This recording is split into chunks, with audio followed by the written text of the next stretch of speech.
It was merely a portrait of a mother and her daughters, Clear's throat, but take a closer look at their hands. Dr. James Mitchell had dedicated 15 years to examining photographic archives at the New York Historical Society, yet he had never encountered anything quite like this. The portrait had arrived in a donation box from an estate sale in Brooklyn. Dozens of glass plate negatives, wrapped in yellowed newspaper from 1923. Most depicted the typical scenes of the late 19th century, stern-faced merchants, wedding parties, children in their Sunday best. But one image gave him pause. 3 women stared back through the years. A mother, perhaps 40 years old, sat at the center in an ornate wooden chair. Her daughters, likely in their late teens or early 20s, stood on either side. All 3 were African American, dressed in their finest attire, high-collar dresses adorned with intricate lace, their hair carefully styled. The formal studio backdrop featured a painted garden scene, common for the period. What struck James wasn't the composition or the dignified expressions of the subjects. It was their hands. The mother's hands lay in her lap, fingers interlaced in an unusual pattern.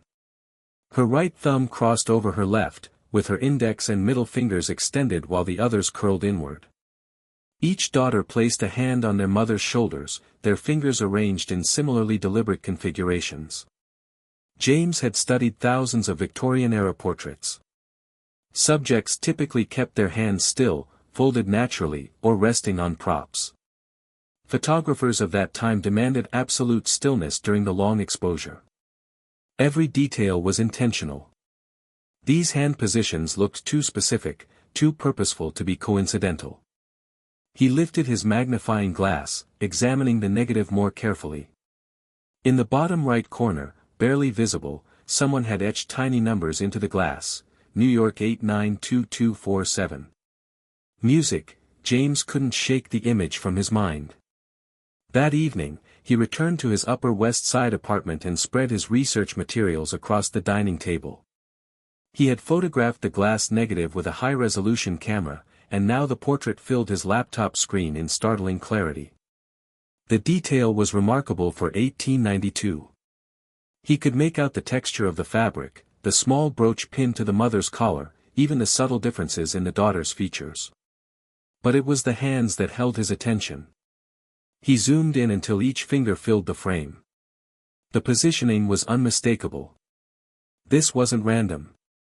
The mother's right thumb crossed deliberately over her left, a gesture that required conscious effort to maintain during the exposure. Her extended fingers created a specific shape. The daughter's hands on her shoulders mirrored variations of the same theme, fingers bent at precise angles, thumbs positioned with clear intention. James had studied Civil War photography, Reconstruction-era documentation, and early 20th century social reform movements. He knew that activists and underground networks often employed visual signals, specific poses, objects placed in photographs. Even the way people stood could convey hidden messages to those who knew how to read them. He opened his database of abolitionist and post-emancipation activist networks.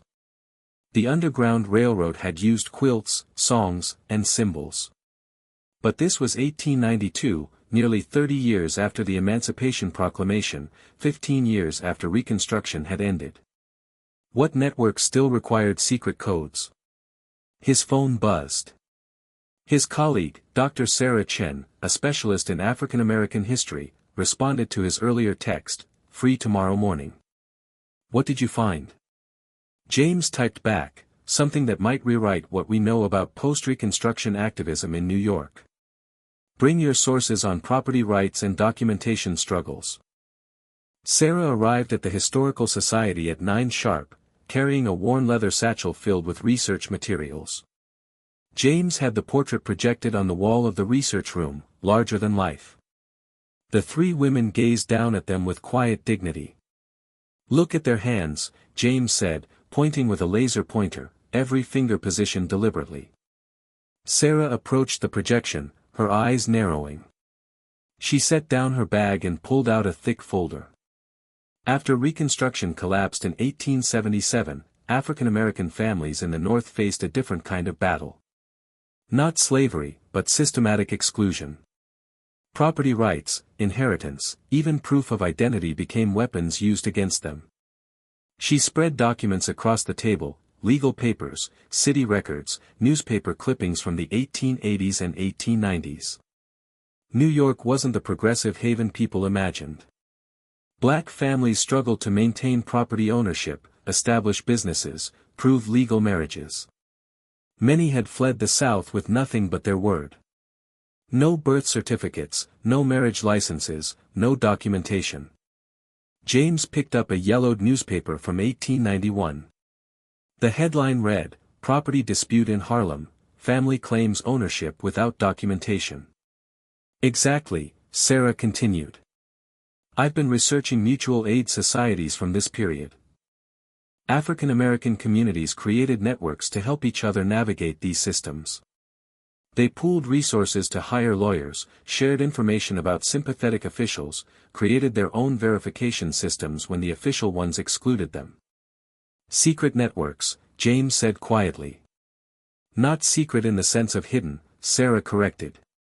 "Secret in the sense of parallel, operating alongside official systems using methods that white authorities either didn't notice or didn't understand."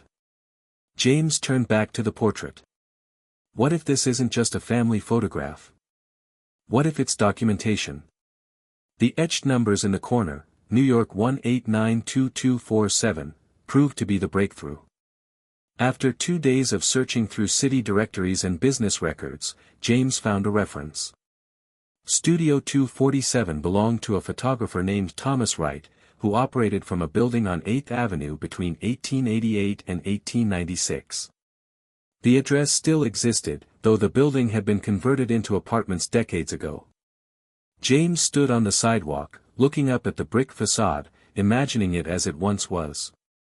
Wright's studio would have been on the second floor with large north-facing windows to capture the soft, even light preferred for portraits. Research into Wright himself revealed something unexpected. Thomas Wright was white, born in Massachusetts in 1851, trained as a photographer in Boston. He moved to New York in 1887 and established his studio in a neighborhood that was becoming increasingly diverse: Irish immigrants, Italian families, and a growing African American community migrating from the South. But Wright's clientele was unusual for the era. While most white photographers either refused to photograph black clients or charged them significantly more, Wright's advertisements appeared in African American newspapers. His studio welcomed all customers at equal rates. Sarah found an interview Wright gave to a small progressive newspaper in 1894. He spoke about photography as a tool for dignity and documentation, arguing that every person deserved a quality portrait regardless of their background. Between the lines, James sensed something more: a quiet activism, a deliberate choice to serve a community that others excluded. He was an ally, Sarah said, reading over James' shoulder. And if these hand positions are codes, he would have been the one who helped create them, documented them, distributed them. James contacted Dr. Marcus Thompson, a cryptography historian at Columbia University, who specialized in visual communication systems. Marcus arrived at the Historical Society that afternoon, his curiosity piqued by James' cryptic phone call. "Victorian-era codes often seem impossibly complex to us now," Marcus explained, examining the portrait, "but they were usually quite practical for their users. The key is understanding the context, who needed to communicate, what information they needed to convey, and who they needed to hide it from." He photographed the hand positions from multiple angles, then opened his laptop and began creating digital tracings. "Let's start with the assumption that each hand position represents something specific, not letters. Too complex for a photograph. More likely, categories, confirmations, statuses." Sarah pulled out her research on documentation struggles. What if it's about identity verification? These networks needed ways to confirm who people were, that they were legitimate members of the community, that they could be trusted with sensitive information. Marcus nodded slowly. "Right. So, the mother's hand position might indicate her role: family head, network member, someone vouching for others. The daughter's positions could indicate their status: documented, undocumented, seeking assistance." They worked through the afternoon, comparing the portrait to other photographs James had found in the estate sale box. 3 more portraits showed similar hand positioning, always subtle, always deliberate. In one, a couple's intertwined fingers created a pattern. In another, a man's hand rested on a Bible with specific fingers extended. "It's not just one code," Marcus said finally. "It's a system, multiple signals that could be combined to convey different meanings. Someone trained these families how to pose. Someone photographed them deliberately. And someone else, other network members, knew how to read these images." Sarah made the connection that broke everything open. While researching property rights cases in New York courts from the 1890s, she found a pattern. Dozens of African American families successfully defended their property claims, obtained identity documents, or proved legal marriages, often with the same lawyer representing them. His name appeared again and again, Robert Hayes. Hayes had an office on West 34th Street. Court records showed he won an unusual number of cases for black clients during an era when such victories were rare. More significantly, he often submitted photographic evidence, portraits of families, documentation of their respectability, proof of their presence in the community. He was using Wright's photographs in court, James realized, not just as evidence of identity, but as verification of community standing. These families were photographed, their images were catalogued, and when they needed documentation, Hayes could present these portraits to judges. But there was more. In Hayes's archived case files at the New York Public Library, Sarah found letters. Correspondence between Hayes and other activists, teachers, ministers, business owners, discussing verification protocols and community documentation systems. One letter dated March 1893 was particularly revealing. Hayes wrote to a minister in Brooklyn, "We have expanded our photographic documentation to include 73 families. Mr. Wright continues to provide his services at minimal cost. The hand positioning system allows us to encode essential information that can be verified later. Each portrait serves as both dignified representation and practical identification." James sat back, stunned. They built an entire parallel documentation system. When official channels failed these families, they created their own, and they hid it in plain sight, Sarah added. These portraits looked like ordinary family photographs. No one examining them casually would see anything unusual. But to network members who knew the code, each portrait contained vital information. With the network structure emerging, James became obsessed with identifying the 3 women in the original portrait. The estate sale had come from a brownstone in Bedford-Stuyvesant, Brooklyn, a neighborhood with deep African American roots. The Historical Society's donor records provided the seller's name, Patricia Johnson, who had inherited the property from her grandmother. James called Patricia that evening. She was 72 years old, sharp-voiced, and initially skeptical of his interest in old family photographs. But when he described the portrait in detail, her tone changed. "My great-grandmother," she said quietly. "That's Eleanor. Eleanor Morrison. The daughters would be my grandmother Ruth and her sister Grace. Can you tell me about them?" James asked. Patricia was silent for a moment. Eleanor was born enslaved in Virginia. Came north after the war with Ruth, who was just a baby. Grace was born here in New York. Eleanor worked as a seamstress. She was known for her skill with lace and fine embroidery. Supported the family that way. Did she ever mention being part of any organizations, community groups? She was involved in her church, Patricia said. And she helped people. That's what my grandmother always said. Eleanor helped families with paperwork, finding housing, connecting with lawyers. She seemed to know everyone, how to navigate every system. James's pulse quickened. "Patricia, I think your great-grandmother was part of something significant, a network that helped African American families document their identities and protect their rights after Reconstruction." Patricia was quiet again. When she spoke, her voice was thick with emotion. "I always knew she was special, but we lost so much history." Snorts, after she died in 1919, the family scattered. My grandmother rarely talked about those early years. With Patricia's permission, James and Sarah began tracing Eleanor Morrison's connections. Church records from Bethany Church in Brooklyn showed Eleanor as a member from 1879 until her death. She served on the Ladies' Aid Society, which officially provided charity to needy families. But the meeting minutes revealed something more structured. The society kept careful records of families they assisted, names, ages, circumstances, needs, but certain entries included notations that made no sense in context, numbers and letter codes that seemed arbitrary until Sarah realized they corresponded to Thomas Wright's numbering system.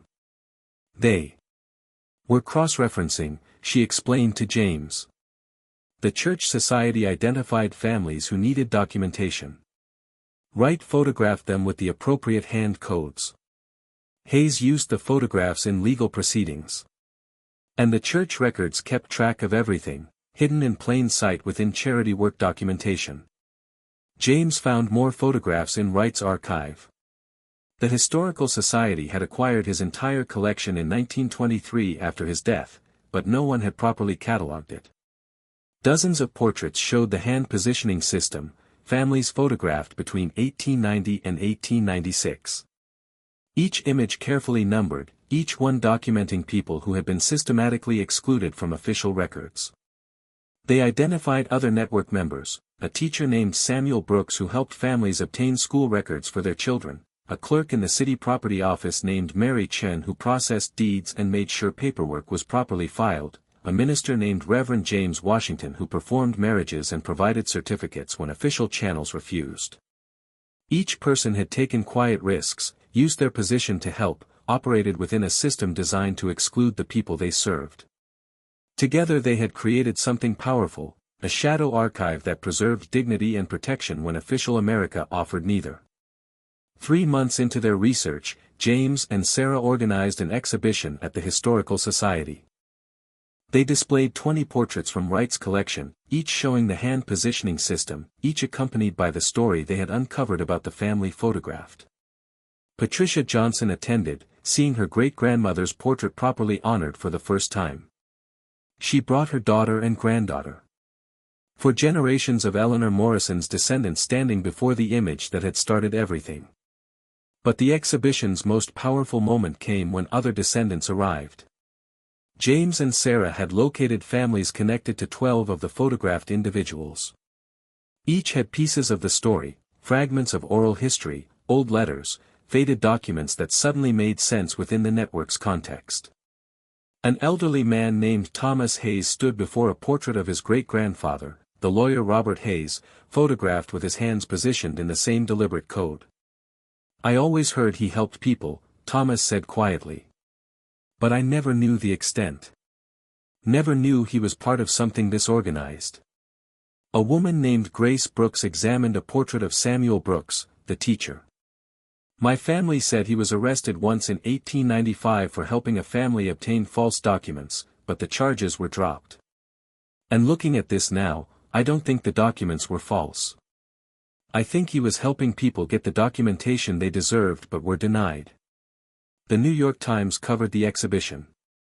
The article ran with the headline, "Hidden in Plain Sight, How Post-Reconstruction Activists Built a Secret Documentation Network." Within days, historians from across the country contacted James, sharing similar findings from their regions, parallel networks in Philadelphia, Boston, Chicago, all operating during the same period, all using subtle codes and photographs to document and protect African American families navigating hostile systems. 6 months after discovering the portrait, James stood in the Historical Society's conservation lab, carefully handling the glass plate negative. They had digitally restored dozens of Wright's photographs, each image now preserved and accessible to descendants and researchers.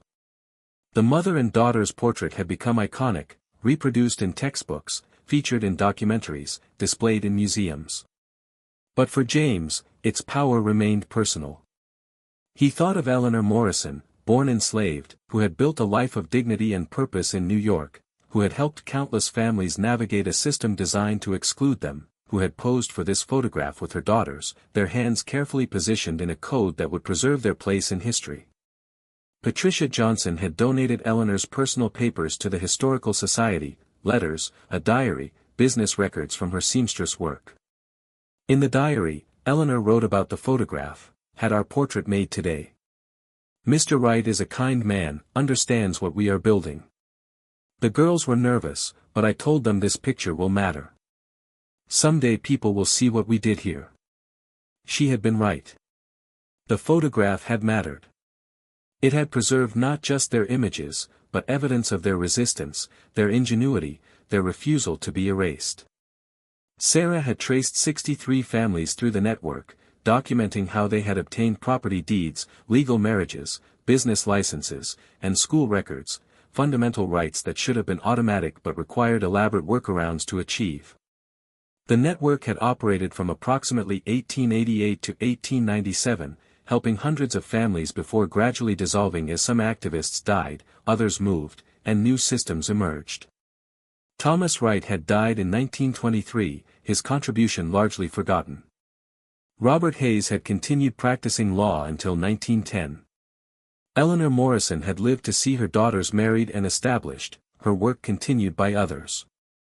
The network hadn't solved systemic injustice, but it had provided practical help to people who needed it desperately. James met regularly with descendants now, collecting oral histories, connecting families who shared this hidden heritage. The portrait had become more than historical evidence.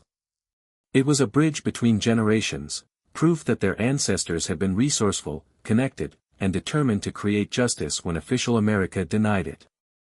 He thought of Eleanor's hands, positioned deliberately in that Brooklyn studio in 1892, her fingers creating a code that would outlive her, that would carry her story across more than a century. In the end, the simplest gestures could hold the most profound truths. Sometimes you just needed to look closely enough to see.